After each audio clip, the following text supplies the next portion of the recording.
just want to give you a little pretext here regarding the homily today, because for the next 3 days I'm giving a parish mission over at Sacred Heart Church. That's that church that's just about a 5-minute walk from here. And so each night, tonight at 7 o'clock, tomorrow night at 7 o'clock, the next night at 7 o'clock Tuesday, it's just like a kick in the pants right before Lent. Okay, we'll have a retreat, or we have a little reflection, and it just kind of gets us in the mindset, especially if we're going to be working on something during Lent. We don't want to be thinking about what that is on Ash Wednesday, if you know what I mean. And so as I was considering what the theme would be for this 3-day parish mission, I wanted to find something that was both practical and something that no one really spoke of before that I can recollect. And so it's entitled The Failures of Jesus. It almost sounds like blasphemy to a certain extent. The failures of Jesus. And certainly if you go into any Catholic church, many of you were, born and raised Catholic, more or less. You've always been in the Catholic faith. So coming into a church, and you look up there and you see a man hanging on a cross, is just like the norm. But imagine someone who is not Catholic coming into a Catholic church and seeing a body nailed to a cross as the central figure in that church. I don't know of any other religion that has anything even close to that. It'd be kind of like grotesque, if not macabre, a little bit. And to put us in that situation, imagine if we went into any church and we saw a statue of someone burning at the stake or someone getting beheaded. We think that's kind of odd to have that in a church. And yet this is the central focal point of the Catholic Church, the crucifixion. In fact, there was a time when some Catholic churches took the corpus, they took the body off the cross and they just had a cross. Where they had the cross and then they had the resurrected Jesus. And yet we cannot talk about redemption or salvation. There can be no resurrection without a crucifixion. And anyone would have to look at that crucifix objectively and saying, whoever that guy was, he failed. He failed. His mission failed, his ministry failed, and we know this because some of the people who were shouting hosannas the week before were the same ones who nailed him to that cross. So when I talk about the failures of Jesus, I'm not necessarily talking about his failures, obviously. It wasn't so much what he said and did, in so much as it is what others did not do or did. For these 3 nights, and just, if you have time or you want to explore it, tonight we're having a holy hour. And some of you have been to a holy hour before. There's exposition of the Blessed Sacrament. And then tomorrow night is a healing service. I don't know how many of you have ever had anointing of the sick. Usually it used to be called the last rites, and they gave it to a person who was dying or seriously ill. Tomorrow night at that church, we will offer it to anyone who wants to receive it. And I think actually we're going to do that here later on in the semester, perhaps. Because it's not just for physical healing, it's also for emotional healing. It's also for mental healing. It's also for spiritual healing. And then finally, the last night, Tuesday, we'll have the celebration of the Mass. The Mass is the highest prayer of the church. So about these failures of Jesus, I want to focus a little bit on this gospel today, because this gospel today, part of the Sermon on the Mount, could be a whole semester of Masses. We could definitely preach and take this apart. Even on the part, pluck out your eye and cut off your hand and stuff like that. All of this is part of a 3-chapter series called the Sermon on the Mount, where Jesus starts with the Beatitudes, and within it he has these teachings. And so what he's trying to do really is reteach. The Pharisees and scribes say to him, he says, do you think I've come to abolish the law? Obviously, because that's their accusation. And he says, no, I haven't come to abolish but fulfill. Because the Pharisees and scribes memorized the letter of the law, and they probably followed the letter of the law, but not the spirit of that law. So if I ask you to raise your hand right now, how many of you have ever murdered somebody? I hope there wouldn't be that many hands, if any at all. And that's the attitude of the Pharisee. We don't need the 5th commandment because I'm not going to murder anybody. So we don't have to do that. And Jesus breaks it apart then. And he says, all right, So you have heard it said, you shall not kill. But I say to you, if you are angry with your brother, then you are liable to judgment. That's kind of rash, isn't it? I mean, I don't know how many of you have brothers, how many of you have been angry at some point. Or a relative, or a friend, or we are brothers and sisters in Christ. But it's interesting here that Matthew, of two words he could have used the word orge in Greek, which means I blew up. I had a blow up, I'm sorry, and then the next day everything's okay, or maybe let things calm down for 2 weeks and then you ask forgiveness. The word he used was thumos. Thumos means like seething.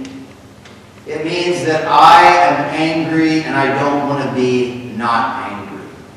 And that even when I start looking at the person and maybe thinking about peace, I rehash everything in my head so I get angry again. And I just hold on to this. And I allow it to kind of rot. I allow it to ferment within me. Jesus is saying, if you are angry like that, thumos, if you are angry in that way, then you're guilty of, you should be condemned too. Because by cutting that brother or sister out of your life, you have murdered them, essentially. You've cut them out. You've killed them off, at least in your world. Now the next statement kind of escalates a little bit. He says, and if you call your brother Rakha, you're guilty to be tried by the Sanhedrin, the Supreme Court. So this is a worse crime. Rakha kind of means that you look at someone as worth less than you are. You aren't worth as much to God as I am. You aren't worth enough to this world as much as I am. There's a rabbi talking about in Midrash, which is explaining the Jewish law. And in Midrash, he says, there was a rabbi walking down the street, and a man approached him and said, "You are so ugly, you don't deserve to live."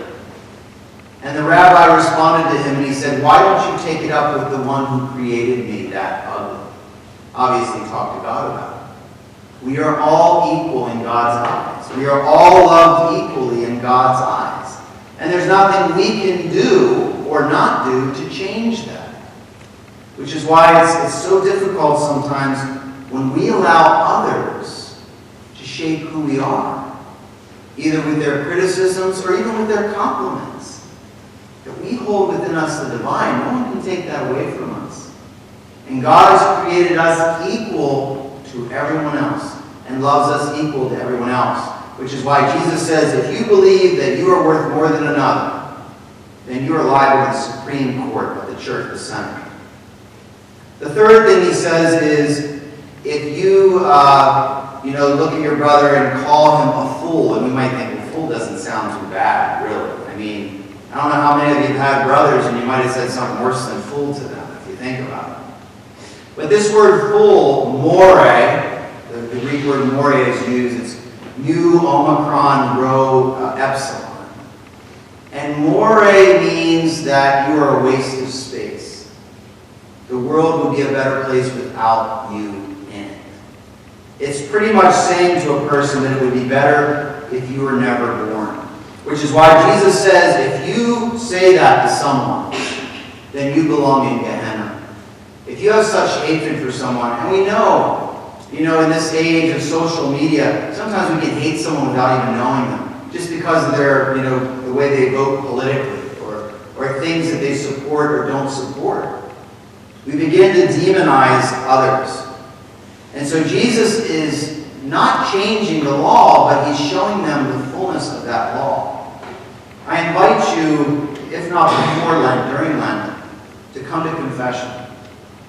And one of the things, if you come to confession to me, I can tell you how it's going to go pretty much. Once you tell me how long it's been since you've been away, I ask if you want me to guide you through it, or do you want to do it on your own. And if you ask me to guide you through it, this is what I do. I essentially look at the 10 Commandments and the 7 deadly sins, and go a little deeper than a superficial, no, I didn't murder anyone. No, I didn't commit adultery. No, I did not have false gods. And really get under the surface. Because the whole point is trying to be the people God always hoped we would be. When we talk about failure, unfortunately, sometimes we shy away from it. And I don't know the message you're giving, whether you're giving a message you have to be perfect.